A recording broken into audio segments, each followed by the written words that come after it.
વિદ્યાર્થી મિત્રો વેલ તો સરસ મજાના આપણે ઘન પદાર્થ બરોબર છે ચેપ્ટર નંબર 1 ધોરણ 12 નું સ્ટાર્ટ કરી દીધું છે અને આજે આપણે થોડીક વાત ઇન્ટરેસ્ટિંગ બનાવીએ છીએ થોડક એ ચેપ્ટરની અંદર આગળ વધીએ આજે આપણે જે તમે ઘન પદાર્થ આપણે ગઈકાલે જોયા છે આ ઘન પદાર્થની અંદર ક્લાસિફિકેશન કરવાનું છે તો એનો બે ભાગ પાડવાનો છે ઘન પદાર્થ તમે સામાન્ય રીતે જોવા જાવ ને તો તમે જોયું હશે ઘણા ઘન પદાર્થને તમે હાથમાં લ્યો ને તો એ ઘન પદાર્થ એટલે ટૂંકમાં ભૂકો હાથમાં લ્યો જેમ કે તમે ટેલ્કમ પાવડર લ્યો તો એ ઘન પદાર્થ છે એકદમ લીસો હોય બરાબર તો એવા જે ઘન પદાર્થ છે એને બોલાય અસ્ફટિકમય ઘન પદાર્થ શું બોલાય અસ્ફટિકમય ઘન પદાર્થ પછી અમુક જે ઘન પદાર્થ છે એને તમે હાથમાં લેશો તો તમને ખબર પડશે કે આ ઘન પદાર્થ છે એ થોડો ખરબચડો છે તો આવો જે ઘન પદાર્થ છે એને બોલાય સ્ફટિકમય ઘન પદાર્થ સાહેબ એવું શું હોય એની અંદર કે જેથી કરીને લીસો હોય જેને આપણે અસ્ફટિકમય કહીએ છીએ જેને એમોર્ફસ કહેવાય ઇંગ્લિશમાં શું કહેવાય એમોર્ફસ અને સ્ફટિકમય ઘન પદાર્થની અંદર એવું શું હોય કે જેથી કરીને ખરબચડો હોય છે બરોબર છે જેમ પદાર્થ સ્ફટિકમય હોય એમ પદાર્થ બેસ્ટ છે અને આપણા સિલેબસની અંદર આપણે સ્ફટિકમય ઘન પદાર્થ વિશે મોટા ભાગે વાતો કરવાની છે અસ્ફટિકમય ઘન પદાર્થ વિશે તો બસ આજે થોડી એના બેનો વચ્ચેનો ડિફરન્સ જોવાનો છે પછી તો આપણે વાતો માત્ર કોની કરવાની છે સ્ફટિકમય ઘન પદાર્થની વાતો કરવાની છે અને એની અંદર આપણે ડિટેલમાં અભ્યાસ કરતો જવાનો છે આપણે શરૂઆત કરી દઈએ સરસ મજાની શું કહે છે તમારો ઘન પદાર્થ છે આ ઘન પદાર્થનું બે ડિવાઇડેશન કરવાનું છે સ્ફટિકમય અને અસ્ફટિકમય એવા બે પદાર્થની અંદર બરોબર છે અહીં હેડિંગ આપી દઉં છું સ્ફટિકમય અને અસ્ફટિકમય ઘન પદાર્થ બરોબર સ્ફટિકમય અને અસ્ફટિકમય ઘન પદાર્થ આવી સરસ મજાની વાતો આપણે બે પદાર્થની કરવાની છે મેં તમને કીધું એમ એની સામાન્ય ઓળખ કરવી હોય તો સામાન્ય રીતે બહુ સરળતાથી તમે કરી શકો કોઈ પદાર્થને હાથમાં લ્યો ખરબચડો લાગે તો આપણે એને સ્ફટિકમય કહેવાય ક્રિસ્ટલાઇન કહેવાય ઇંગ્લિશમાં શું કહેવાય ક્રિસ્ટલાઇન અને કોઈ પદાર્થને હાથમાં લ્યો અને ખરબચડો ન લાગે લીસો લાગે તો એને કહેશું આપણે અસ્ફટિકમય પદાર્થ એમોર્ફસ જેને ઇંગ્લિશમાં શું કહીએ છીએ આપણે એમોર્ફસ તરીકે ઓળખવામાં આવે છે આ બે ભાગમાં એનું આપણે વર્ગીકરણ કરી શકીએ છીએ ઓકે ચલો બેન તો શું હોય છે તો કે જો જે સ્ફટિકમય ઘન પદાર્થ છે એની અંદર જે તમારા અણુ પરમાણુ કે આયનો જેને આપણે ઘટક કણો કહીએ છીએ અણુ પરમાણુ કે આયનોને શું કહીએ છીએ ઘટક કણો તો જે સ્ફટિકમય ઘન પદાર્થ છે એના ઘટક કણોની ગોઠવણી જરાક જોઈએ કેવી હોય છે સમજી લો કે સ્ફટિકમય ઘન પદાર્થ લઉં છું તો એના સ્ફટિક જે કણો છે ઘટક કણો છે આ ઘટક કણોની ગોઠવણી એકદમ વ્યવસ્થિત હોય છે કેવી હોય છે એકદમ વ્યવસ્થિત હોય છે અને લાંબા ગાળાની હોય છે મતલબ કે સાહેબ સમજી લો કે ભાઈ અહીંયા એટલો ઘન પદાર્થ આ તો મેં એટલો દોર્યો છે બરોબર પણ આ ઘન પદાર્થ ખૂબ લાંબો છે તો આ જ ગોઠવણી છેક સુધી કન્ટિન્યુ રહેશે તો એને કહેવાય સ્ફટિકમય ઘન પદાર્થ જેની અંદર આપણે બ્લેક માર્કરથી બીજા ડોટ દોરી દઉં છું બરોબર છે જેથી કરીને તમારે કદાચ ઘન પદાર્થ બનાવવાનો થાય તો આ ઘન પદાર્થ તમે સરળતાથી બનાવી શકો બરોબર ચલો આ રીતે સરસ મજાની સ્ફટિક કણોની ગોઠવણી બહુ જ ઇન્ટરેસ્ટિંગ અને સરળતાથી તમને એક જ સરખી જોવા મળે જરાક જોડીને દેખાડી દઈએ છે જો તમે સરસ મજાના બધા ડોટને જોડી દો એકબીજા સાથે બરોબર છે તો બધા જ ડોટ તમને આ રીતે દેખાશે આને કહેવાય સ્ફટિકમય ઘન પદાર્થ જુઓ તો આવા કેટલા બધા બને અને એક સરખા બિના જ કરે છેક સુધી એક સરખી આવી ગોઠવણી જોવા મળે તો એને બોલાય સ્ફટિકમય ઘન પદાર્થ જ્યારે અસ્ફટિકમય ઘન પદાર્થમાં શું હોય કે એની જે ગોઠવણી છે લાંબા ગાળાની હોતી નથી સમજી લો કે ભાઈ તમે એનો ઘન પદાર્થને જોશો તો બસ ઘડીક આવી રીતે ચાલે થોડીક સુધી પછી તો શું છે આડેધડ બધા જ એના અણુઓ ગોઠવાયેલા હશે કોઈ જગ્યાએ આવી ક્રમ એની અંદર જળવાયેલો હશે નહીં બરોબર છે તો આવા પદાર્થને આપણે કહીએ છીએ અસ્ફટિકમય ઘન પદાર્થ શું કહીએ છીએ અસ્ફટિકમય ઘન પદાર્થ કે જેમાં અણુની ગોઠવણીનો ક્રમ લાંબા ગાળાનો હોતો નથી ટૂંકા ગાળાનો હોય છે જ્યારે અહીંયા અણુની ગોઠવણીનો જે ક્રમ છે એ લાંબા ગાળાનો હોય છે અને એક સરખો હોય છે મસ્ત મજાનો વ્યવસ્થિત રીતે ગોઠવાયેલા હોય છે જ્યારે અસ્ફટિકમયમાં વ્યવસ્થિત રીતે ગોઠવાયેલા હોતા નથી હેડિંગ આપી દઉં છું સ્ફટિકમય ઘન પદાર્થ અને અહીંયા આપી દઉં છું અસ્ફટિકમય ઘન પદાર્થ બહુ સિમ્પલ છે સીધી વાત છે અસ્ફટિકમય ઘન પદાર્થ ઓકે આ સ્ફટિકમય ઘન પદાર્થ છે અસ્ફટિકમય ઘન પદાર્થ છે. ફરી એક વખત સ્ફટિકમય અને અસ્ફટિકમય વચ્ચેની વાત કરી દઉં છું. હજી તો આપણે એનો કોઈ કોષ્ટક બનાવવાનું છે, આ તો જસ્ટ એની વ્યાખ્યા કરીએ છીએ, જસ્ટ એની આપણે સામાન્ય સમજૂતી મેળવીએ છીએ. બરોબર. તો સ્ફટિકમય ઘન પદાર્થ કોને કહેવાય? તો કે જ્યાં અણુઓનો એના ઘટક કણો શબ્દ વાપરશું. ઘટક કણોની અંદર કોણ કોણ હોય છે? ઘટક કણોની અંદર હોય છે અણુ, પરમાણુ કે આયન. બરોબર. ઘટક કણોનો ક્રમ વ્યવસ્થિત હોય છે તેવા પદાર્થને સ્ફટિકમય ઘન પદાર્થ કહે છે. જ્યારે ઘટક કણોનો ક્રમ વ્યવસ્થિત નથી હોતો જેને આપણે અસ્ફટિકમય ઘન પદાર્થ તરીકે ઓળખીએ છીએ. બોલો, થાય ક્લિયર? હવે એમાં મેં તમને કીધું આ ક્રમ લાંબા ગાળાનો હોય છે. મતલબ કઈ રીતે? તો કે જો અહીંયા જે ક્રમ છે, સમજી લો કે બહુ લાંબો પદાર્થ છે, તો હું અંદાજ લગાવી શકું કે આ પદાર્થનો છેલ્લો જે છેડો હશે ન્યાય ક્રમ આવો જ હશે, એટલે એને લાંબા ગાળાનો ક્રમ કહેવાય છે. જ્યારે અહીંયા હું અંદાજ ન લગાવી શકું, સમજી લો કે ભાઈ અહીંયા આ રીતે ક્રમ છે, બરોબર, તો હું અંદાજ ન લગાવી શકું કે ભાઈ છેડે આવું જ હશે. અહીંયા કેમ કે ભાઈ આમે પંચકોણ દોર્યું છે તો એની અંદર 3 બ્લુ છે અને 2 બ્લેક છે, બરોબર છે, તો હું એવો અંદાજ છેલ્લે સુધી ના લગાવી શકું, કારણ કે આ શોર્ટ ટેમ્પર છે, ટૂંક સમય માટે છે અને શોર્ટ ક્રમનો છે, એટલે કે ટૂંકા ગાળાનો ક્રમ છે, એટલે લાંબો સમય સુધી ચાલે નહીં. આ છે સ્ફટિકમય અસ્ફટિકમય ઘન પદાર્થની વાત. એટલા માટે સાહેબ આની અંદર ગોઠવણી વ્યવસ્થિત હોય, જેથી કરીને આ પદાર્થ કેવો હોય? એકદમ સરસ મજાનો ક્રિસ્ટલાઇન હોય, એટલે કે તમે હાથમાં લ્યો તો ખરબચડો હોય. જ્યારે આ પદાર્થ છે કેવો હશે? એકદમ લીસો હશે, કારણ કે એના અણુઓનો ક્રમ વ્યવસ્થિત હોતો નથી. હવે તમે જોવા જાવ સાહેબ તો તમને તમારી બુકની અંદર ક્વાર્ટઝ અને ક્વાર્ટઝ કાચ, ક્વાર્ટઝ એટલે સિલિકાનો બનેલો પદાર્થ હોય, બરોબર, અને ક્વાર્ટઝ કાચ એટલે સિલિકામાંથી બનાવેલો કાચ હોય.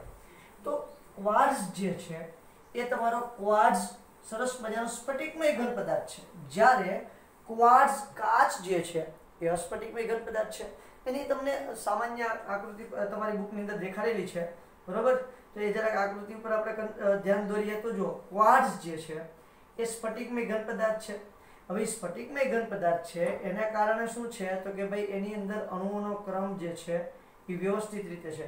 તમે જોશો એટલે તમને ખ્યાલ આવશે કે હા ભાઈ અહીંયા અણુઓનો જે ક્રમ છે એ સરસ મજાનો વ્યવસ્થિત રીતે ક્વાર્ટઝની અંદર ક્રમ તમને જોવા મળશે, જ્યારે ક્વાર્ટઝ કાચ જે છે એની અંદર અણુઓનો ક્રમ વ્યવસ્થિત હોતો નથી.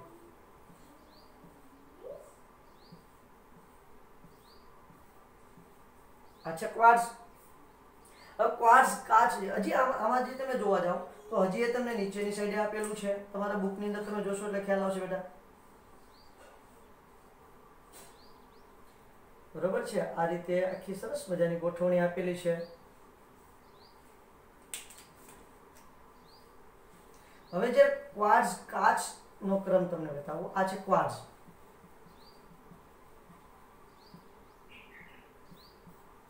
ક્વાર્ટઝ એટલે એવો પદાર્થ છે, તમે એને આરસ કહી શકો, બરાબર છે, અથવા તો એવો ચમકીલો પદાર્થ હોય જેને આપણે ક્વાર્ટઝ તરીકે કહી શકીએ, જે ડાયરેક્ટ પૃથ્વીના પોપડામાંથી આપણને મળી શકે, બરાબર. જ્યારે ક્વાર્ટઝ કાચ જે છે એ તો આપણે સિલિકામાંથી બનાવતા હોઈએ છીએ, એ તમને ખ્યાલ છે કે ભાઈ સિલિકા SiO2, ક્વાર્ટઝનું સામાન્ય સૂત્ર શું છે? SiO2, સિલિકોન ડાયોક્સાઇડ જે છે, આ સિલિકોન ડાયોક્સાઇડ છે એમાંથી ક્વાર્ટઝ ડાયરેક્ટ બનતો હોય છે, જે કુદરતમાંથી મળે છે, જે ક્રિસ્ટલાઇન હોય છે, એટલે કે સ્ફટિક હોય છે, પણ એમાં એને તમે પીગાળી અને જ્યારે કાચ બનાવો છો તો કાચ બનાવશો ને ત્યારે સાહેબ એનો ક્રમ કન્ટિન્યુ રહેતો નથી, ટૂંકા ગાળાનો ક્રમ થઈ જાય છે. કેવો ક્રમ થઈ જાય છે? ટૂંકા ગાળાનો થઈ જાય. બતાવું છું કઈ રીતે ટૂંકા ગાળાનો થાય છે તે. થોડાક સમય સુધી ગોઠવણી વ્યવસ્થિત હોય, પછી જુઓ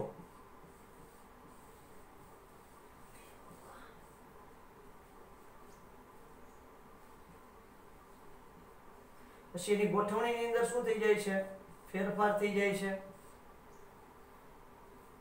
તો આવો જે પદાર્થ છે એને કહીએ છીએ આપણે અસ્ફટિકમય ઘન પદાર્થ. શું કહીએ છીએ? અસ્ફટિકમય ઘન પદાર્થ, જેને આપણે ઇંગ્લિશમાં કહીએ છીએ એમરફસ. શું કહીએ છીએ? એમરફસ. ખાસ કરીને એમરફસ જે છે એ એમરફસ શબ્દ જે છે ને, આ શબ્દ જ પેલા ગ્રીક શબ્દ છે, બરોબર છે. એનો મતલબ જ શું થાય છે? કે સ્વરૂપ નહીં. એમરફસ નો મતલબ શું થાય છે? સ્વરૂપ ન હોય તેવો.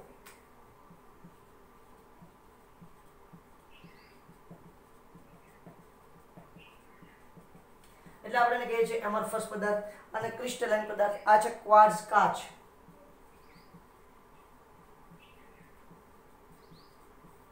બરોબર, ખાસ ધ્યાન રાખવાનું છે। તો આની અંદર ક્રમ સરખો હોતો નથી, જ્યારે આની અંદર ક્રમ કેવો હોય છે, વ્યવસ્થિત તમને જોવા મળે છે। આ સરસ મજાની તમારી કોની વચ્ચેની વાત છે, સ્ફટિકમય ઘન પદાર્થ અને અસ્ફટિકમય ઘન પદાર્થ વચ્ચેની વાત છે। બહુ ઇન્ટરેસ્ટિંગ છે। સિલિકોન ડાયોક્સાઇડ SiO2 માંથી બને છે, બંને SiO2 માંથી જ બનેલા હોય છે, પણ ફરક એટલો છે કે આ અસ્ફટિકમય છે જ્યારે આ સ્ફટિકમય છે। આપણે જે કાચ છે, કાચનો ભૂકો કરીએ નાનો કરીએ તો વાગે પણ સાહેબ એને એકદમ ઝીણો ભૂકો કરી નાખો અને પછી તમે એના હાથમાં એ કરશો ને તો તમને સરસ ચપટીમાં લઈને આમ ચોળશો તો એ એકદમ લીસો લાગશે કાચ, જ્યારે તમને એનો ક્વાર્ટઝ જે છે તો એ તમને લીસો લાગતો નથી, બરોબર છે। એટલે એ તો આપણે ખાલી જસ્ટ સામાન્ય પરખ માટે છે, બાકી ખરેખર તો જ્યારે એની પરખ કે ભાઈ આ સ્ફટિકમય છે કે અસ્ફટિકમય છે એ આપણે જાણવું હોય તો ખરેખર તો તમે ક્યાંથી જાણી શકો, એના બંધારણ પરથી જ જાણી શકો। ઘણી વખત એવું થાય કે ભાઈ કોઈ ખરબચડો પદાર્થ ન હોય, કોઈ પદાર્થ ખરબચડો ન હોય છતાં પણ એ કેવો હોય છે તો કે ભાઈ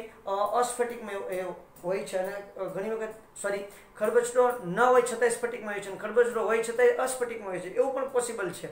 પણ આપણે એની ખાસ જ્યારે ઓળખ કરવી હોય તો એની ઓળખ માત્ર કેનાથી થઈ શકે છે તો કે મોટા ભાગે એકદમ પરફેક્ટ ઓળખ કરવી હોય તો બંધારણની મદદથી થઈ શકે। આવડી જે હું તમને હાથમાં પકડીને છોડવાની વાત કરું છું એ સામાન્ય ઓળખની વાત છે, બરાબર। આપણે એમાંથી 100% શ્યોર ન કહી શકીએ કે આવડા એમોર્ફસ છે કે ક્રિસ્ટલાઇન છે, એનું જ્યારે બંધારણ આપણે ડિસાઇડ કરીએ ત્યારે આપણને ખબર પડશે કે આ એમોર્ફસ છે કે પછી આ ક્રિસ્ટલાઇન છે। ક્લિયર થાય છે? ઓકે, તો હવે તમારી ચોપડીની અંદર લાંબુ સરસ મજાનું લખાણ તો આપેલું જ છે, પણ એ તમારા સ્ફટિકમય પદાર્થ જે છે એના ગુણધર્મોની વાત કરી છે। આ અસ્ફટિકમય તો આપણે વાત કરી છે, પણ એના ગુણધર્મોનો એક સરસ મજાનો કોષ્ટક આપેલું છે। એ કોષ્ટક જોતા જઈએ અને ઉપરનું જે તમારું લખાણ છે બુકની અંદર એ પણ આપણે ચેક કરતા જઈએ, બરોબર છે। આ કોષ્ટક જે છે એને આપણે તફાવતની દ્રષ્ટિએ જોઈએ। કઈ દ્રષ્ટિએ જોઈએ? તફાવતની, કે ભાઈ કોને સ્ફટિકમય ઘન પદાર્થ કહેવાય અને કોને અસ્ફટિકમય ઘન પદાર્થ કહેવાય। આમાંથી MCQ પૂછાવાની પોસિબિલિટી પૂરેપૂરી છે બેટા, અને આ ક્વેશ્ચન બોર્ડમાં પણ 3 માર્ક્સમાં પૂછાય એવી પોસિબિલિટી પૂરેપૂરી છે। આ JEE અને નીટમાં પણ આમાંથી ક્વેશ્ચન લોટ્સ ઓફ ટાઈમ પૂછાઈ ગયેલા છે। ઓકે, તો અહીંયા સરસ મજાનો આપણે મસ્ત મજાનું હેડિંગ આપી દઈએ, સ્ફટિકમય ઘન અને અસ્ફટિકમય ઘન। જો ભાઈ બહુ ઇન્ટરેસ્ટિંગ મેટર છે અને તમારે ખાસ કરીને આનું ધ્યાન આપવાનું છે કે આમાં શું કહેવા માંગે છે, બરાબર। આપણે એક મેટર છે એ બહુ સરસ રીતે ડિસ્કસ કરતા જશું એટલે તમને સારી રીતે સમજાતા જઈશ। આમાં અમુક શબ્દો પણ બહુ સરસ મજાના આવવાના છે જેની આપણે વાતો કરતી જવાની છે। આની અંદર આપણે ગુણધર્મો આપણે સમજવાના છે, સ્ફટિકમય ઘન પદાર્થના ગુણધર્મો અને અસ્ફટિકમય ઘન પદાર્થના ગુણધર્મો, એ જ વસ્તુ આની અંદર સમજવાની છે। પણ એના જે ગુણધર્મો છે આ પોઈન્ટ સમજવા બહુ ઇમ્પોર્ટન્ટ છે, શું શું કહે છે તે આપણે જોતા જઈએ એટલે ખ્યાલ આવતો જશે। પહેલો પોઈન્ટ છે કે ભાઈ ચોક્કસ અને ભૌમિતિક આકાર હોય। સ્ફટિકમય ઘન પદાર્થ છે એ ચોક્કસ ભૌમિતિક આકાર ધરાવે છે।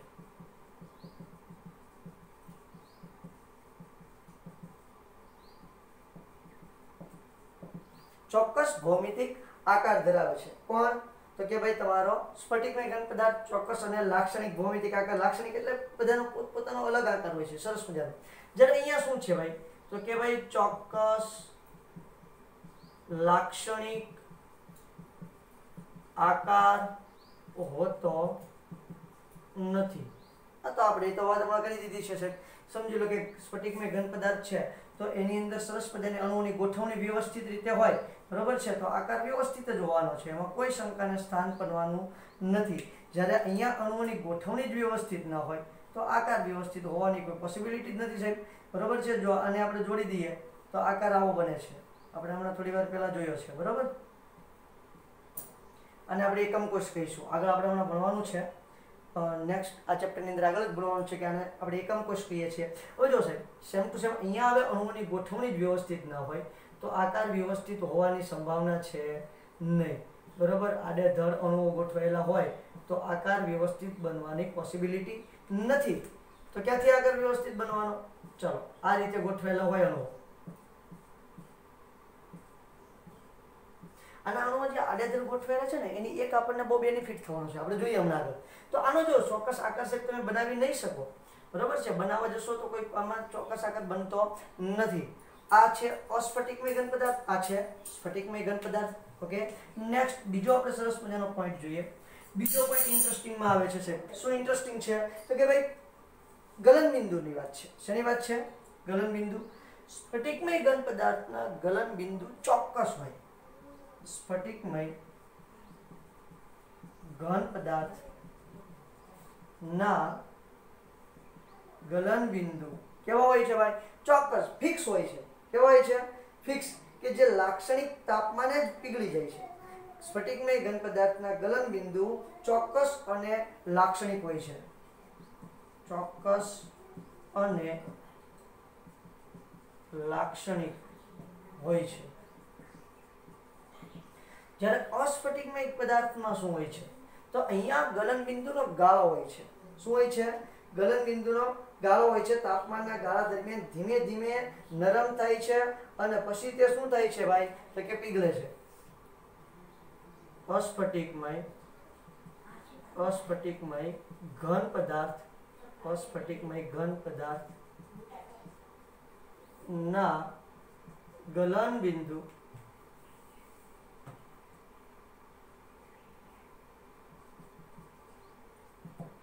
અસ્ફટિકમય ઘન પદાર્થના ગલન બિંદુનો ગાળો હોય છે. ગલન બિંદુ ચોક્કસ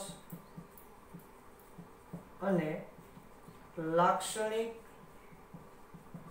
હોતા નથી. તે તાપમાનના ગાળામાં પીગળે છે. તે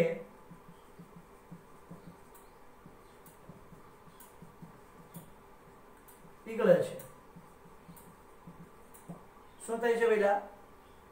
તાપમાનના ગાળામાં ધીમે ધીમે પીગળે છે, તો નરમ થાય છે. કઈ રીતે? સમજી લો કે અહીંયા કોઈ પદાર્થ છે, આપણે લઈ લઈએ કે ભાઈ કોઈ NaCl નામનો પદાર્થ છે જે સ્ફટિકમય ઘન પદાર્થ છે. NaCl છે, શેમાં આવે છે? સ્ફટિકમય ઘન પદાર્થમાં આવે છે. ધાતુઓ જે છે એ પણ સ્ફટિકમય ઘન પદાર્થની અંદર આવે છે. રબર છે, આપણે આના એક્ઝામ્પલ હમણાં જોઈએ છીએ, તો એ અસ્ફટિકમય ઘન પદાર્થમાં આવે છે. હવે જો આને તમે પીગાવો ને તો કોઈ ચોક્કસ x તાપમાને પીગળે. ક્યાં તાપમાને પીગળે? કોઈ x નામના તાપમાને પીગળે. જ્યારે આનું શું હોય છે કે ભાઈ x થી y ના ગાળામાં પીગળે. આવી આખી મેટર થવાની છે. એટલે કે તાપમાન વળે એ x ની જગ્યાએ આપણે કઈ લઈ લઈએ. સમજી લો કે ભાઈ આનું તાપમાન છે, જસ્ટ ખાલી એક્ઝામ્પલ પૂરતા કહું છું, ચોક્કસ નથી કહેતો બરાબર કે આ જ તાપમાને પીગળે છે, બરાબર. એનું ગલન બિંદુ એક્ઝેક્ટ મને યાદ નથી. તો સમજી લો કે હું એમ કહું છું કે ભાઈ 2000 ડિગ્રી સેલ્સિયસ એ પીગળે છે એક્ઝેક્ટ. જ્યારે અહીંયા કેવું થશે ખબર છે કે ભાઈ 2000 થી, જસ્ટ એક્ઝામ્પલ આપું છું, 2000 થી 2200 ના ગાળામાં પીગળે. 2000 થી 2200 ના ગાળામાં પીગળે. તો આનો આવો ગાળો હોય. જ્યારે આનું તાપમાન કેવું હોય? ચોક્કસ હોય. આ તો બહુ વધી ગયો હોય, એટલો બધો ગાળો ના હોય, બરાબર છે. 2000 થી 2030 અથવા તો 40 ના ગાળામાં પીગળે છે, આવું હોય, ગાળો હોય. જ્યારે અહીંયા શું છે? ફિક્સ છે કે આ જ તાપમાને પીગળે. જ્યારે અહીંયા ફિક્સ નથી, ત્યાં તો ગાળો આપશે કે એટલાથી એટલાની વચ્ચે ગમે ત્યારે પીગળી શકે. પહેલા ધીમે ધીમે નરમ બને અને પછી પીગળી જાય. જ્યારે આનું કેવું હોય છે? એક જ ઝટકામાં સીધું પીગળી જાય. તો આ છે એનો સરસ મજાનો ગુણધર્મ ગલન બિંદુનો. શું છે? તો કે ભાઈ ચોક્કસ તાપમાને પીગળે છે. જ્યારે આને શું હોય છે? તાપમાનનો ગાળો હોય છે. અને એક્ઝામ્પલ ને બધું આપણે પછી આપીએ છીએ. ચાલો, પછી ત્યાર પછી વાત આવે છે 3, બહુ ઇન્ટરેસ્ટિંગ છે. ચિરાળ ગુણધર્મ છે. વાવ, કેવો ગુણધર્મ છે? ચિરાળ ગુણધર્મ. આ છે ચિરાળ ગુણધર્મ. એટલે કેવો ગુણધર્મ? કહું છું કે ભાઈ ધારદાર ચપ્પુ વડે કાપો, તો કોઈ ધારદાર સાધન વડે જો કાપવામાં આવે તો બે સરખા ભાગ થાય. એક સરખા બે ભાગ થાય અને બેયની સપાટી મસ્ત મજાની લીસી તમને જોવા મળે. એને ચિરાળ કહેવાય. એને શું કહેવાય? ચિરાળ કહેવાય. જ્યારે અસ્ફટિકમય ઘન પદાર્થને તમે કાપશો ને તો બે સરખી સપાટી જોવા મળે નહીં, બરોબર છે. એટલા માટે તમે એવું કહી શકો કે ચિરાળ ગુણધર્મ ધરાવતું નથી. સિમ્પલ હમણાં તમને એક્ઝામ્પલ આપીને કહું છું એટલે ખ્યાલ આવી જશે. ચિરાળ ગુણધર્મ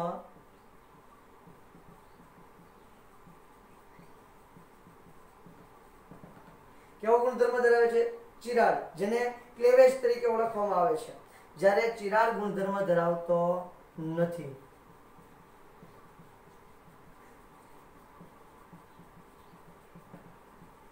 હવે સમજી લો કે સાહેબ તમે તમારા ઘરે રબર હોય, ચેક રબર, બરાબર, એને કાપવાની ટ્રાય કરવાની, અને જો સોડિયમ ધાતુનો ટુકડો હોય તો એને કાપવાની ટ્રાય કરવાની. કેવું ઘટના બનશે તમને સમજાવી દઉં. સમજી લો કે ભાઈ આ મારી પાસે કોઈ ધાતુનો ટુકડો છે, બરાબર છે, સરસ મજાનો ધાતુનો ટુકડો છે, અને આ ધાતુના ટુકડાને આપણે કાપવાનો છે, બરાબર.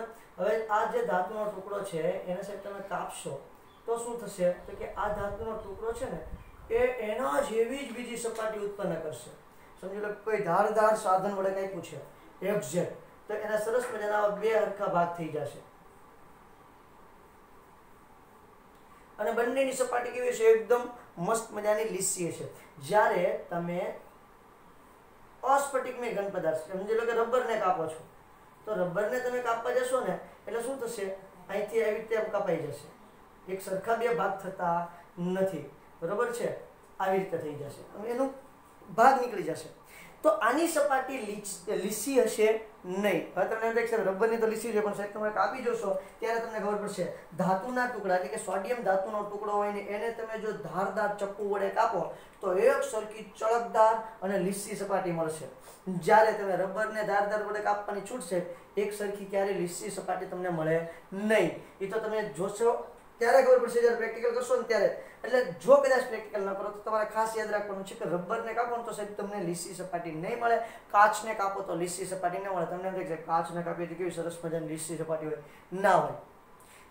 એની જગ્યાએ સાહેબ તમે જો સરસ મજાનું કોઈ ધાતુને કાપશો કે કોઈ સ્ફટિકમય ઘન પદાર્થને કાપશો તો એની સપાટી કેવી મળે છે? સરસ મજાની લીસી સપાટી તમને જોવા મળે છે. તો ફરી એક વખત કે ચિરાગ ગુણધર્મ કોને કહેવાય છે? તો કે ધારદાર તીક્ષ્ણ ધારવાળા સાધન વડે કાપવામાં આવે તો બે ભાગમાં વિભાજિત થાય છે, અને નવી ઉત્પન્ન થતી સપાટી સાદી અને સુવાળી હોય છે, જ્યારે અહીંયા નવી ઉત્પન્ન થતી સપાટી સાદી અને સુવાળી હોતી નથી, બરોબર છે. ત્યાર પછી આવે છે ગલન ઉષ્મા. શું આવે છે ભાઈ? તો કે ગલન ઉષ્મા કેવી હોય છે એની જરાક વાત કરી નાખીએ. વાત નંબર 4 શું કહે છે સાહેબ? એની ગલન ઉષ્મા નિશ્ચિત અને લાક્ષણિક ગલન ઉષ્મા હોય છે. આપણે વાત કરી છે સાહેબ કે આની જેમ ગલન બિંદુ છે એ ચોક્કસ સ્ફટિકમય ઘન પદાર્થના ચોક્કસ અને લાક્ષણિક હોય, એમ એની ગલન ઉષ્મા કેવી હોય? નિશ્ચિત અને લાક્ષણિક હોય છે. નિશ્ચિત અને લાક્ષણિક ગલન ઉષ્મા હોય છે, બરોબર. જ્યારે અહીંયા શું થાય છે? નિશ્ચિત અને લાક્ષણિક ગલન ઉષ્મા હોતી નથી, કારણ કે અમુક તાપમાનના ગાળામાં પીગળે, અમુક તાપમાનના ગાળામાં પીગળી અને પ્રવાહી થાય. જ્યારે એક જ ઝટકામાં એક જ તાપમાને પીગળી જાય છે. એટલે ગલન ઉષ્મા શું હોય છે ભાઈ? નિશ્ચિત અને લાક્ષણિક હોતી નથી.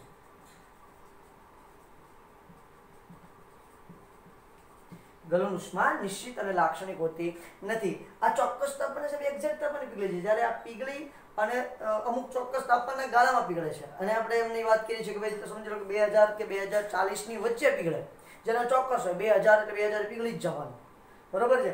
બીજી એક વાત કરવા જઈએ તો સાહેબ આમાં શું હોય છે? તો કે અસ્ફટિકમય ઘન પદાર્થ છે ને એમ એક જોતા એ કેવા હોય છે? તો કે ભાઈ એનું બંધારણ છે ને પ્રવાહી જેવું થઈ જાય છે. અસ્ફટિકમય ઘન પદાર્થનું બંધારણ એક જોતા કેવું હોય છે? પ્રવાહી. એના ગુણધર્મો જે છે ને એનું બંધારણના ગુણધર્મો એ પ્રવાહીને મળતા આવે છે, જ્યારે આ પ્યોર ઘન પદાર્થ કહેવાય છે. કઈ નહીં, એની પણ આપણે વાત કરી છે. હવે એક સરસ મજાનો ગુણધર્મ આવે છે. પાંચમી વાત કરવી છે વિષમદેશિકતા. શું કરવી છે? વિષમદેશિકતા. વિષમદેશિકતા જે છે એને શું કહેવાય છે? તો જે પદાર્થ વિષમદેશિક હોય એને આઇસોટ્રોપિક કહેવાય, અને જે વિષમદેશિક ન હોય, બરોબર છે, જે વિષમદેશિક ન હોય એને શું કહેવાય છે? એનઆઇસોટ્રોપિક. શું કહેવાય? એનઆઇસોટ્રોપિક તરીકે ઓળખવામાં આવે છે, બરોબર. વિષમદેશિક હોય એને એનઆઇસોટ્રોપિક કહેવાય, અને સમદેશિક હોય એને આઇસોટ્રોપિક કહેવાય. આમાં બધાને બહુ મોટી મિસ્ટેક થતી હોય છે, બાળકો ભૂલ કરતા હોય છે. કઈ રીતે ભૂલ કરે એની જરાક વાત કરતા હોય તો કે જો સાહેબ બધા શું વિચારતા હોય? સમદેશિક એટલે સ્ફટિકમય અને વિષમદેશિક એટલે અસ્ફટિકમય, આવું એક કન્સેપ્ટ લગાવતા હોય છે, જે ખોટી વાત છે, બરાબર. સમદેશિક એટલે સ્ફટિકમય અને અસમદેશિક અથવા તો વિષમદેશિક એટલે અસ્ફટિકમય. આ કન્સેપ્ટ કેવો છે? ખોટો. અહીંયા ઉલટું થશે સાહેબ. આ સમદેશિક અને વિષમદેશિક છે શું? આઇસોટ્રોપિક અને એનઆઇસોટ્રોપિક છે શું? આ બહુ ઇમ્પોર્ટન્ટ ગુણધર્મ છે અને બહુ અગત્યનો છે, જે સમજવો પડ્યો છે. જરાક એક પહેલા એનો મુદ્દો લખી દઉં છું, પછી આપણે ડિસ્કશન કરીએ. તો કે ભાઈ સ્ફટિકમય ઘન પદાર્થ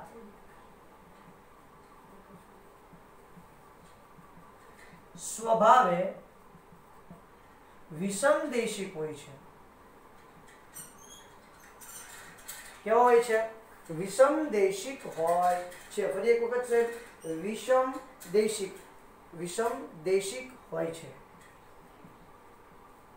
જ્યારે અસ્ફટિકમય સમદેશિક હોય, મેં તમને કીધું આપણે શું કરતા હોય કે ભાઈ સ્ફટિકમયમાં હા અને અસ્ફટિકમયમાં ના ના એવું કરતા હોય. એટલે અહીંયા સમદેશિક લખશું અને અસ્ફટિકમયમાં વિષમદેશિક લખશું, જે ખોટી વાત પડશે. એટલે આ વસ્તુ તમારે ખાસ યાદ રાખવાની છે. શું કહે છે? અસ્ફટિકમય ઘન પદાર્થ સ્વભાવે સમદેશિક હોય છે.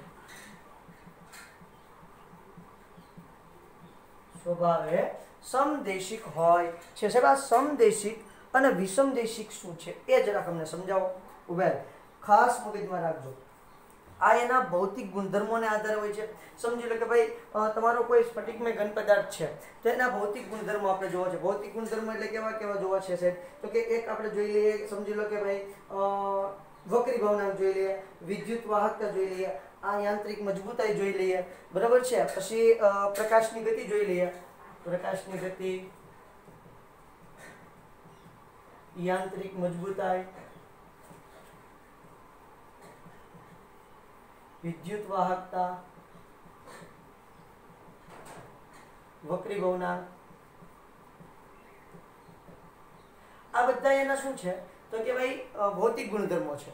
હવે જો શું ફરક પડે છે કે ભાઈ સમદેશિક અને વિષમદેશિકમાં. હવે આપણે એનું સામાન્ય પહેલા તો બંધારણ દોરીએ. સ્ફટિકમય ઘન પદાર્થ હતા, તો સ્ફટિકમય ઘન પદાર્થનું બંધારણ આવું દોર્યું હતું, બરાબર? બહુ મસ્ત મજાનું વ્યવસ્થિત હતું. તો આપણને એમ થાય છે વ્યવસ્થિત બંધારણ હોય તો એની અંદર જે આ ગુણધર્મો છે, ભૌતિક ગુણધર્મો, એ ગુણધર્મો વ્યવસ્થિત હોવા જોઈએ. સાચી વાત છે સાહેબ, તમારી વાત એકદમ રાઈટ છે. પણ આપણે જરાક એનું બંધારણ દોરશું ને, પછી આપણને ખબર પડશે ખરેખર એના ભૌતિક ગુણધર્મો વ્યવસ્થિત હશે કે નહીં હોય. અને આ સમદેશિક અને વિષમદેશિક શું છે એની વાત કરીએ. એને શું કહેવાય? આઇસોટ્રોપિક અને એનઆઇસોટ્રોપિક તરીકે પણ ઓળખવામાં આવે છે. ચલો, આ મેં સ્ફટિકમય ઘન પદાર્થનું બંધારણ દોર્યું છે. બહુ આપણે આ બધા ગુણધર્મો વિશે ડિટેલમાં નથી જતા, જો કે એ તમારા ફિઝિક્સમાં ભણવામાં આવતા હોય છે, બરાબર? પણ આપણે છતાંય થોડી વાત કરશું એટલે તમને આ બધી એટલા થોડામાં વધારે સમજી જશો. ચાલો, પછી આવે છે અસ્ફટિકમય ઘન પદાર્થનું બંધારણ. તો અસ્ફટિકમય ઘન પદાર્થનું બંધારણ તો કેવું હોય છે? આડેધડ હશે બધું.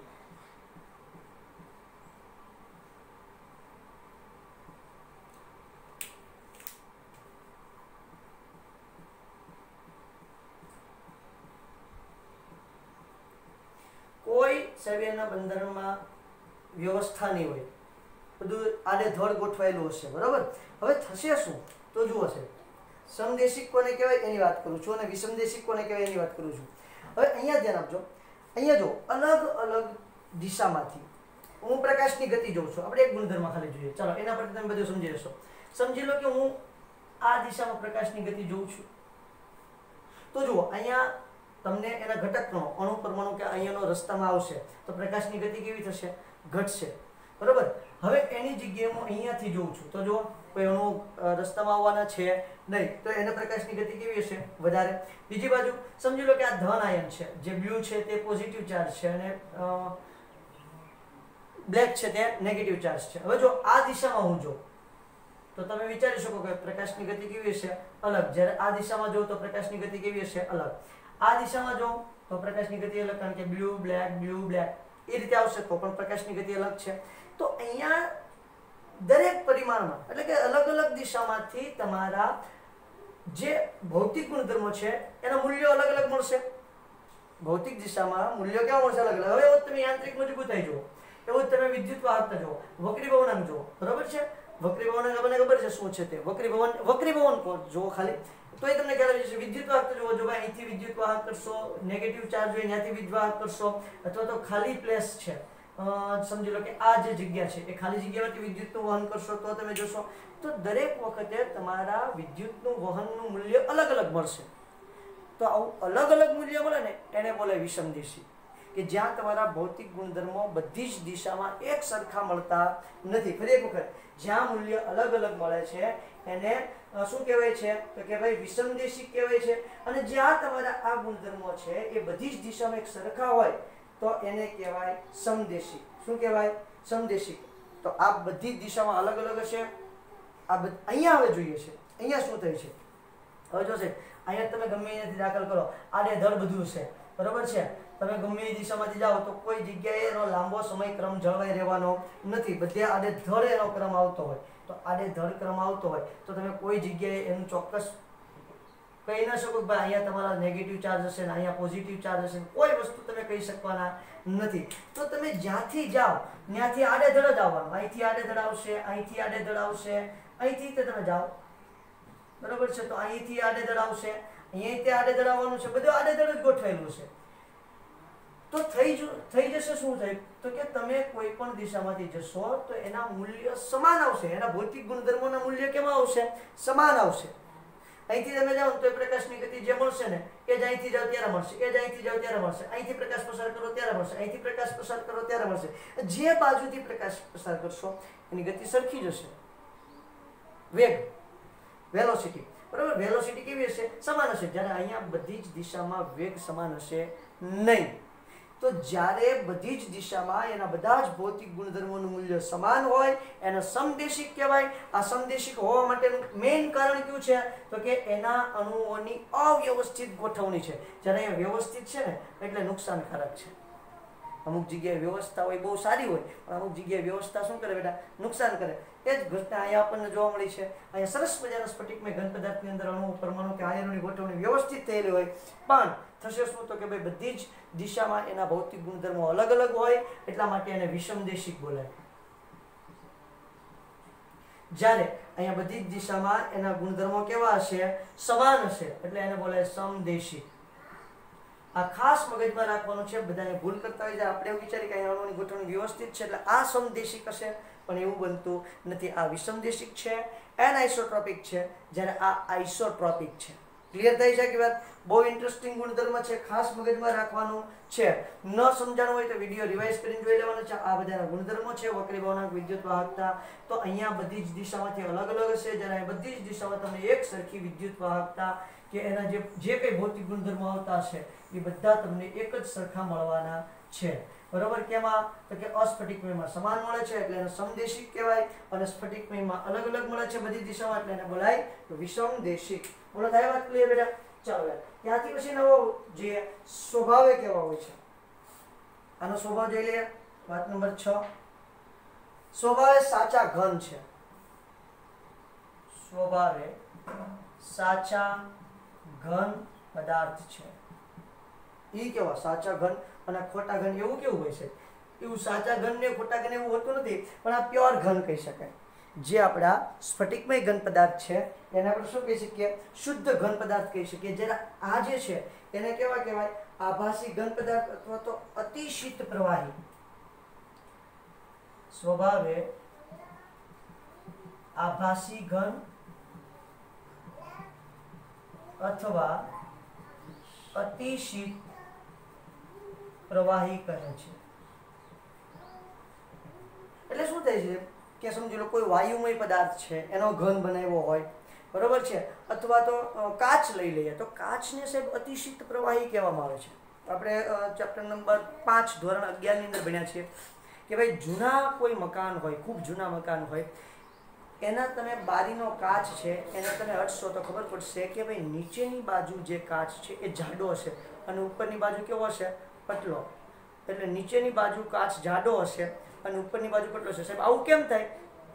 આવું થવા પાછળનું કારણ એ છે કે કાચ છે એ અતિશીત પ્રવાહી છે, જેના કારણે શું થાય? લાંબો સમય એ મકાન, જૂનું મકાન, આપણે એટલા માટે ચોખવટ કરીએ છીએ ખૂબ જૂનું મકાન, તો લાંબો સમય ત્યાં કાચ રહ્યો છે એના કારણે શું થશે? કાચનું વહન થઈ અને કાચ નીચે આવતો રહ્યો છે. એની સ્નિગ્ધતા ખૂબ વધારે હોય છે એટલે ખૂબ ધીમી ગતિએ નીચે આવે એટલે નીચેનો ભાગ જાડો થઈ જાય છે. તો એટલા માટે કાચ છે એ પાછો કેવો છે? અસ્ફટિકમય ઘન પદાર્થ છે. એટલે આને પ્યોર ઘન ના કહી શકીએ, એને આભાસી ઘન કહી શકીએ અથવા તો અતિશીત પ્રવાહી કહી શકાય. એટલા માટે તેના ગુણ હમણાં આપણે વાત કરી છે કે એના ગુણધર્મો મોટાભાગના કેવા છે, પ્રવાહીને મળતા આવે છે.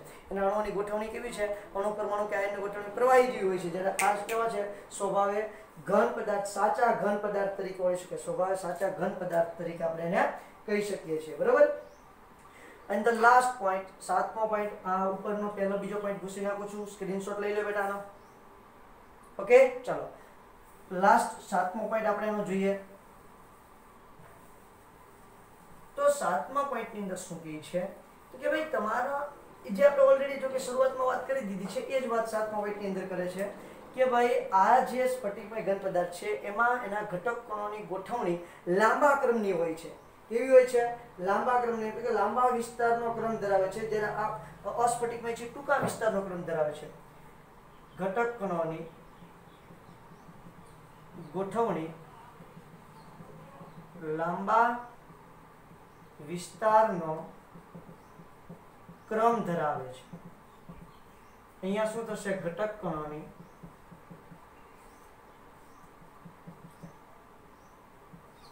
ગોઠવણી ટૂંકા વિસ્તારનો ક્રમ ધરાવે છે. આ ખાસ યાદ રાખવાનું છે, કારણ કે આપણે વાત કરી છે કે તમે આ ખૂણેથી પહેલા ખૂણાની અંદર કેવા અણુઓની ગોઠવણી છે ને તમે કહી શકો. ક્યાં? સ્ફટિકમય ઘન પદાર્થમાં. જ્યારે અસ્ફટિકમય ઘન પદાર્થમાં તમે એવું વર્ણન કરી શકતા નથી. ક્લિયર થાય છે? આ છે સ્ફટિકમય અને અસ્ફટિકમય ઘન પદાર્થ વચ્ચેની સરસ મજાની વાતો, એનો તફાવત છે. હજી થોડીક ઇન્ટરેસ્ટિંગ વાતો કરવી છે. શું ઇન્ટરેસ્ટિંગ વાત કરવી છે? ભાઈ અસ્ફટિકમય ઘન પદાર્થ જે છે, બહુ ઇમ્પોર્ટન્ટ વાત કે લખો છો બેટા. અસ્ફટિકમય ઘન પદાર્થ અમુક તાપમાને સ્ફટિકમયમાં રૂપાંતર પામે. શું વાત કરો છો? યસ યસ યસ કહી દઉં છું, તમને બતાવી દઉં છું. વિધાન પહેલા લખી દઉં છું કે અસ્ફટિકમય ઘન પદાર્થ અમુક તાપમાને, અમુક તાપમાનના ગાળે, તો તાપમાને લખી દઉં છું, સ્ફટિકમય ઘનમાં રૂપાંતર પામે છે. હવે સાહેબ કઈ રીતે? તો એને બેસ્ટ એક એક્ઝામ્પલ આપી દઉં તમને. તમે સાહેબ ઘણી વખત છે ને બહુ જૂનો કાચ જોયો હશે. સમજી લો કે કોઈ ખેડૂત હોય, બરાબર છે, તો એના જમીનમાં ઘણા સમય પહેલા કોઈ બોટલ કે એવી દટાઈ ગયેલી હોય અને ખેડે તો ત્યારે બોટલ જે નીકળે ને એ ખડબચડી થઈ ગઈ હશે, તમે જોયું હશે. અને થોડોક એનો રંગ છે ને એકદમ તમે જે કાચ જેવો રંગ હોય ને એવો નહીં હોય, પાણી જેવો રંગ નહીં હોય, એનો રંગ સેજ દુધિયા બની ગયો છે. તો એનો મતલબ શું છે? તો કે એ જે સ્ફટિકમય ઘન પદાર્થ, અસ્ફટિકમય ઘન પદાર્થ છે કાચ, એ લાંબો સમય જમીનમાં રહ્યો અને એને તાપમાન અમુક સમય સુધી એકને એક મળ્યા કર્યું, જેથી કરીને એ શેમાં રૂપાંતર પામી ગયો છે? સ્ફટિકમાં રૂપાંતર પામી ગયો. એટલે એનો રંગ દુધિયા થઈ જાય છે અને ખરબચડી એની સપાટી થઈ જાય છે. તો આ શું છે? એ આ વિધાનને પ્રૂફ કરે છે કે ભાઈ તમારો અસ્ફટિકમય ઘન પદાર્થ છે એ અમુક તાપમાનના ગાળામાં શું શેમાં રૂપાંતર પામે છે? તો કે સ્ફટિકમય ઘન પદાર્થમાં રૂપાંતર પામે છે. બીજી સરસ મજાની વાત કરીએ. હવે કેવું થાય છે? તો કે ભાઈ અસ્ફટિકમય અને સ્ફટિકમય પદાર્થ ઉપરાંત કેટલાક એવા ઘન પદાર્થો છે કે જે દેખીતી રીતે તમને અસ્ફટિકમય લાગે પણ ખરેખરમાં હોય કેવા? સ્ફટિકમય હોય. દેખીતી રીતે તમને અસ્ફટિકમય લાગે. સમજી લો કે ભાઈ એની ગોઠવણી આવી રીતે છે, બરોબર છે. જસ્ટ ખાલી એની ગોઠવણી તમને બતાવું છું બેટા. તો એટલે ટૂંકા ગાળામાં એની ગોઠવણી વ્યવસ્થિત હોય, એના એટલા ટૂંકા ગાળામાં ગોઠવણી વ્યવસ્થિત હોય, બરોબર છે. પછી પાછો અહીંયા તમે જોવા જાવ તો અહીંયા એની ગોઠવણી આ રીતે હશે. પાછો એટલો ટૂંકો ગાળો વ્યવસ્થિત ગોઠવણી ધરાવતો હશે, એટલો ટૂંકો ગાળો પાછો વ્યવસ્થિત ગોઠવણી, બીજો એટલો ટૂંકો ગાળો વ્યવસ્થિત ગોઠવણી ધરાવતો હોય, ત્રીજો એટલો ટૂંકો ગાળો વ્યવસ્થિત ગોઠવણી ધરાવતો હોય. તો આવા કટકા હોય છે. વ્યવસ્થિત ગોઠવણીના શું હોય છે? કટકા. તો સાહેબ વ્યવસ્થિત ગોઠવણી હોય એટલે આપણે એને સ્ફટિકમય કહી શકીએ. પણ તમે એને સાહેબ લાંબી રેન્જમાં જોવા જાવ, બતાવું છું. હવે જો સાહેબ એટલો ગાળો છે, સરસ મજાની ગોઠવણી, એટલો સરસ મજાની, એટલો છે ગાળો, એ પણ સરસ મજાની ગોઠવણી ધરાવે છે. હવે આ ભાગ કેવો છે? સૂક્ષ્મ સ્ફટિકમય. આ પણ સૂક્ષ્મ સ્ફટિકમય, આ પણ સૂક્ષ્મ સ્ફટિકમય. હવે તમે અહીંથી કન્ટિન્યુ જુઓ, કન્ટિન્યુ જુઓ તો એ કેવો લાગશે આપણને? અસ્ફટિકમય લાગશે. જો અહીંયા બે જગ્યાએ મસ્ત મજાની ગોઠવણી હશે, અહીંયા તો પાછી કેવી જગ્યા આવી જશે? ખાલી જગ્યા આવી જશે. પછી અહીંથી જુઓ, આને જુઓ તો અહીંયા ખાલી જગ્યા આવી જશે. તો આ સૂક્ષ્મ ભાગ છે એ સ્ફટિકમય હશે. પછી પાછો બીજો એક ટુકડો હશે એ શું કેવો છે? સ્ફટિકમય જ હશે, પણ એને કન્ટિન્યુ તમે જ્યારે જોવા જશો ત્યારે તમને આખો પદાર્થ કેવો લાગશે? અસ્ફટિકમય. તો આવા જે પદાર્થો છે એને બહુસ્ફટિકમય ઘન પદાર્થ તરીકે ઓળખવામાં આવે છે. શેના તરીકે ઓળખવામાં આવે છે? બહુસ્ફટિકમય ઘન પદાર્થ તરીકે ઓળખવામાં આવે છે. સ્ફટિકમય ઘન. ખાસ યાદ રાખજો કે જેમાં સૂક્ષ્મ ભાગ સ્ફટિકમય હોય છે, સૂક્ષ્મ ટુકડા હોય. એક આખા પદાર્થની અંદર સૂક્ષ્મ ટુકડાઓ સ્ફટિકમય પદાર્થના હોય છે, એટલે ખરેખર એ પદાર્થ સ્ફટિકમય હોય. પણ આપણે કન્ટિન્યુ જોઈએ, કન્ટિન્યુના ગુણધર્મોનો અભ્યાસ કરવા જઈએ તો તમને કેવો દેખાય છે? અસ્ફટિકમય તમને જોવા મળે છે. બરાબર? વ્યક્તિગત જોવા જાવ તો સ્ફટિક હોય, અને અસ્તવ્યસ્ત ગોઠવેલા હોવો જોઈએ એટલે આખો તમે સ્ફટિક કેવો દેખાય છે તમને? તો કે ભાઈ આખો સ્ફટિક જે છે એ તમને અસ્ફટિકમય દેખાશે. ક્લિયર થાય છે આખી વાત? જો સૂક્ષ્મ ટુકડાની વાત કરીએ, આખો સ્ફટિક વિષમદેશિક હોવા છતાં સમદેશિક લાગે. આખો સ્ફટિક છે એ વિષમદેશિક હોવા છતાં આપણને કેવો લાગે છે? સમદેશિક લાગશે. તો આ ખાસ જોવાનું છે. બે મેટર તમારે ખાસ મગજમાં રાખવાની છે.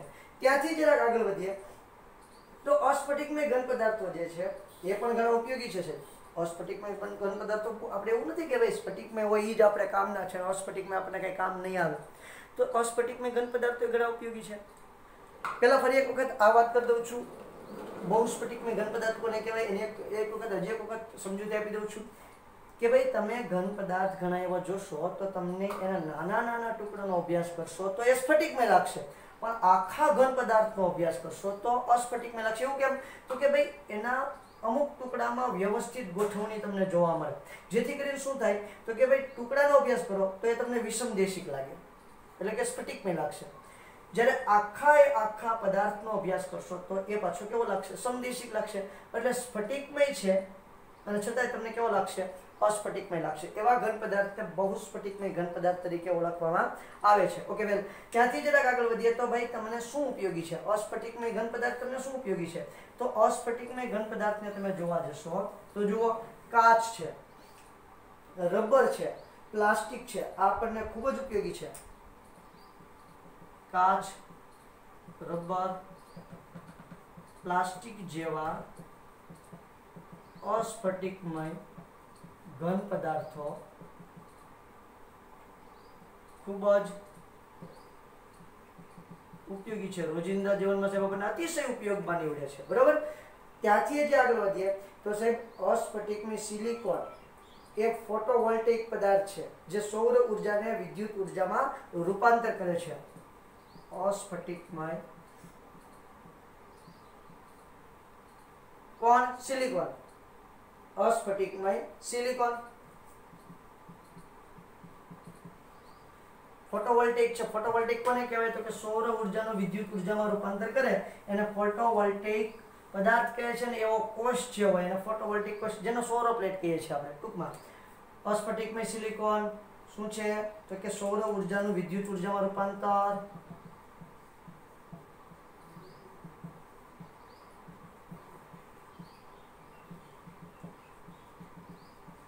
સૌર ઉર્જાનું વિદ્યુત ઉર્જામાં રૂપાંતર કરે છે.